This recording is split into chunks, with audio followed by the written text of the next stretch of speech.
পার্বতীনন্দন শ্রী গণেশ আমাদের পরম পূজনীয়।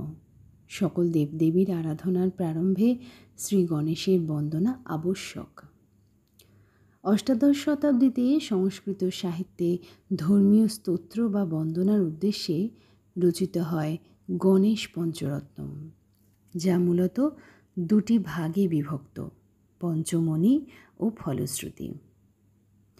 পঞ্চমণি ভাগে শ্রী গণেশের প্রকৃতি, স্বভাব এবং গুণাগুণ সম্পর্কে বিস্তারিত আলোচনা করা হয়েছে, এবং ফলশ্রুতি অংশে এটা ষষ্ঠ তথা অন্তিম অধ্যায়, যেখানে গণেশের পঞ্চরত্নম পাঠের গুণাগুণ ও উপকারিতা সম্পর্কে আলোকপাত করা হয়েছে। মুদাকরাত্ম মোদকং সদা বিমুক্তি সাধকং কলাধরা বতংসকং বিলাসী লোক রক্ষকম। এই হল পঞ্চরত্নমের স্তোত্র।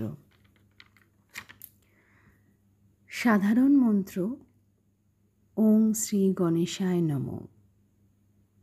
বিঘ্ননাশক মন্ত্র: বক্রতুণ্ড মহাকায় সূর্যকোটি সমপ্রভ নির্বিঘ্নম কুরু মে দেব সর্বকার্যেষু সর্বদা। অর্থাৎ, হে বক্রশুণ্ড বা বাঁকানো সুর বিশিষ্ট বিশাল শরীরধারী কোটি কোটি সূর্যের মতো প্রভাবশালী দেব, আমার সকল কাজে যেন কোনো বাধা না আসে, এই প্রার্থনা করি। এটি শ্রী গণেশের একটি স্তোত্র, যা আশীর্বাদ এবং সকল বাধা দূর করার জন্য জপ করা হয়। ওং শ্রী গণেশায় নমঃ।